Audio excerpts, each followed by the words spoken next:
Hoje eu quero ensinar na prática como elaborar a petição de acordo extrajudicial, aquela prevista no artigo 855-B, parágrafos 1º e 2º da CLT. A grande pergunta é, Almir, para que serve essa petição? Segunda pergunta, ela é igual à petição inicial? Terceira pergunta, esse acordo extrajudicial só existe uma modalidade? A resposta eu já vou dar agora. Ela difere da petição inicial e hoje eu vou ensinar uma das modalidades de petição de acordo extrajudicial.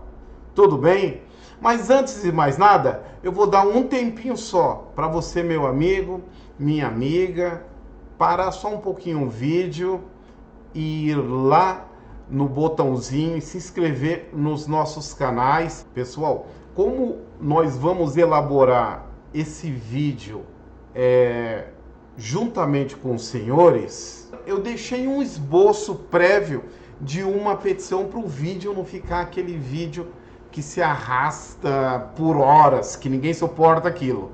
Nós vamos direto ao que interessa, tudo bem? Então, bora lá! Turminha, vou deixar minha imagem pequenininha aqui do lado, que o que interessa mesmo é a captura da petição, ok? Então, meus amigos, primeira coisa é deixar a minha tela aqui de captura de imagem bem pequenininha. O que interessa pra gente é a petição inicial, tudo bem? Bora lá. A primeira coisa é qual a competência? A competência é em razão do local do trabalho. Uma vez que nós estamos fazendo um acordo de homologação extrajudicial. Então, a primeira coisa, excelentíssimo senhor doutor juiz federal da Vara do Trabalho, vamos colocar aqui, ó, deixa eu colocar o teclado para cá e já vai ficar na prática, de São Paulo, ok? São Paulo, para quem está vendo esse vídeo em outros estados, São Paulo é muito grande. Aqui a gente tem o Fórum Trabalhista da Barra Funda, de Santo Amaro, da Zona Leste.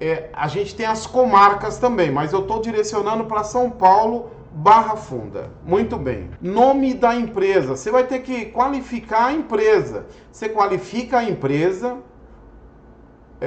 o nome, a razão social dela, nos termos da Constituição previsto ali no contrato social dela, o CNPJ, endereço, coloca o sócio também que está assinando, tudo bem? Qualifica o sócio.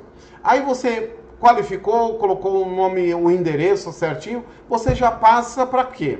Para o nome do empregado.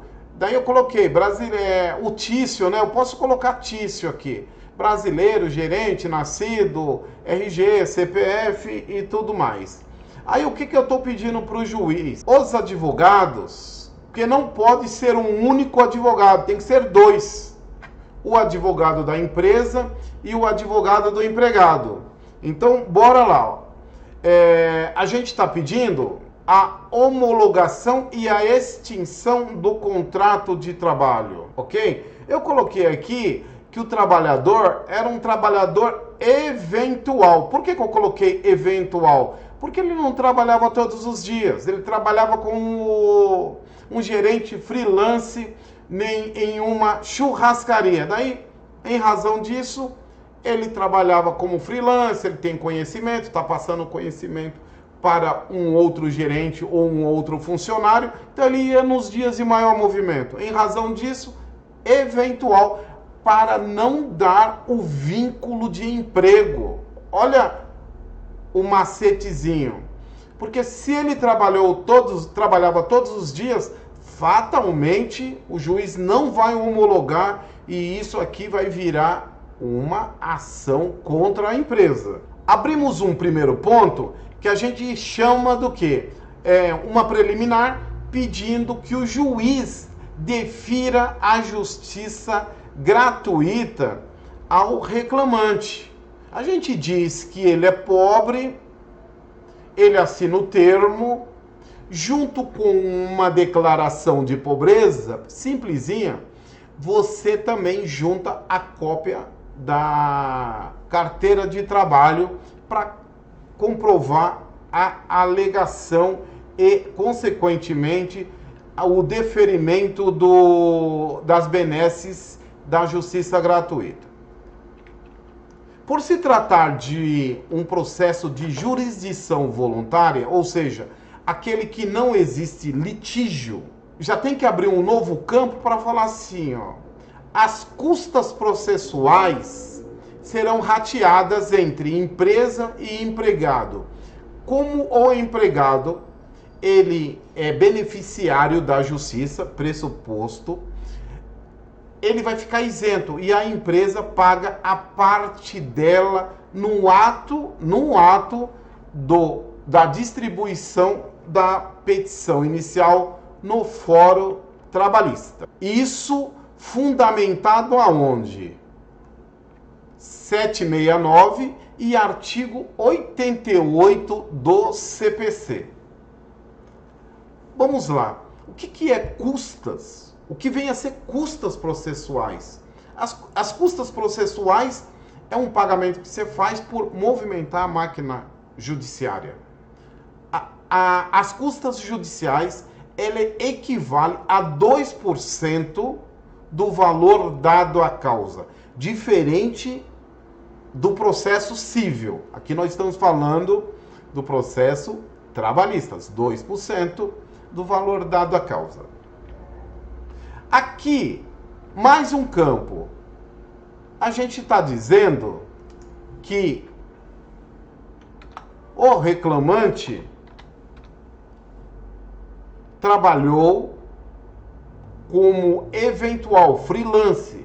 Aí você desenvolve o quê? Ó, eu escrevi da seguinte forma: o obreiro foi admitido pela reclamada em 20 de 1 de 2020 para laborar como trabalhador eventual, freelancer, recebendo o valor de R$50 por dia trabalhado. O obreiro laborava das 18 às 24 horas. A reclamada, aqui eu já estou dizendo que a empresa não obrigava o obreiro, o trabalhador, a manter controle de ponto. Não era obrigado a ir nos dias combinados. Se não fosse, não sofria nenhum tipo de penalidade. Por quê? Se você colocar aqui que ele era eventual, mas se ele faltasse no dia combinado, ele recebia uma punição. Se ele não podia fazer se substituir por outro gerente, vai acabar dando o quê? Um vínculo de emprego, vínculo este que vem ali disposto no artigo 3º da CLT. Então vamos afastar ao máximo esse tipo de coisa para não gerar um prejuízo para a empresa, já que as partes fizeram um acordo. Porque muitas das vezes não é porque as partes fizeram um acordo que o juiz está obrigado a homologar o acordo extrajudicial.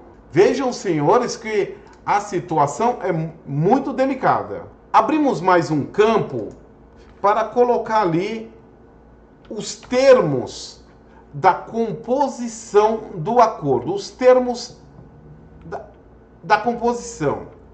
Eu digo que esse acordo está sendo feito por pessoas capazes, não existe reconhecimento de vínculo de emprego, de culpa.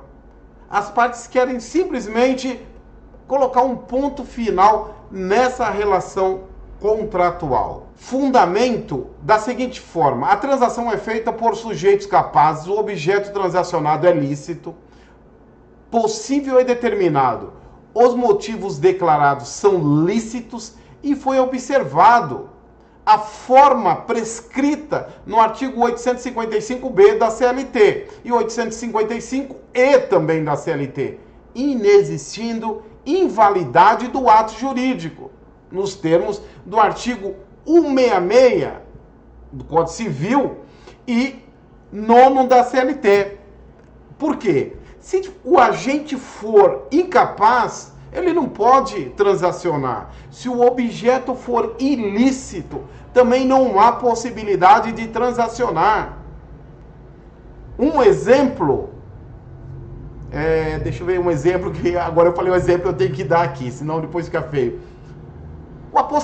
Aquele cara, aquele trabalhador que faz jogo do bicho, ele não pode ir lá na justiça e falar, fiz um acordinho com o meu patrão, agora eu quero homologar. Porque o jogo do bicho, aqui no Brasil, ele é ilícito. Nesse sentido, as partes decidem, por livre e espontânea vontade, transacionar pelo valor de R$12.000 a título de indenização nos termos da lei civil. Ou seja, eu estou usando subsidiariamente a legislação civil para pedir para o juiz homologar a transação. É ilegal? Não. É possível fazer essa composição, porque o artigo 769 da CLT, ele diz que quando a legislação obreira for omissa, a gente pode se socorrer da legislação ordinária esparsa. O valor será pago em 8 parcelas, coloco aqui a quantidade de parcelas, eu coloquei a conta corrente aqui do obreiro, mas já paguei também, conta corrente ou conta poupança, para que a empresa pague. Vamos lá, vamos dar mais uma sequência. E os honorários do advogado? Você também já tem que deixar previamente ajustado. E quem vai pagar? No caso, como o acordo está sendo feito por ambas as partes, foi definido aqui que a empresa iria pagar os honorários de R$250 para o advogado do reclamante. Isso foi o que restou combinado no nosso caso hipotético. Aí eu coloco mais um campo dizendo o seguinte: por todo exposto, a gente está pedindo para que o juiz receba a petição e faça a homologação nos seguintes termos. Por todo exposto, requer-se digno de Vossa Excelência homologar o presente feito de jurisdição voluntária, para que a empresa faça os pagamentos do presente acordo nas datas apontadas com um dia de tolerância. Aí eu também digo aqui que o reclamante por si e por seus herdeiros dão total quitação ao objeto transacionado. Não pode mais exigir nada com relação a isso. E eu digo também mais no item aqui, no caso de divergência entre os dados fornecidos para depósito, se houver divergência, a empresa ela não vai pagar nenhum tipo de multa, obrigando o reclamante ou o advogado fornecer os dados corretos. Aqui, a questão é no valor dado à causa. Inicialmente, eu colocava o valor da causa sem os honorários do advogado. Mas o que os juízes passaram a fazer? Exigiram que o valor da causa, ele deveria também somar o valor do advogado. Aqui no caso, eu não coloquei o valor do advogado, dos honorários do advogado. Mas os juízes, como eles passaram a exigir, nós vamos colocar R$12.000 R$1.500.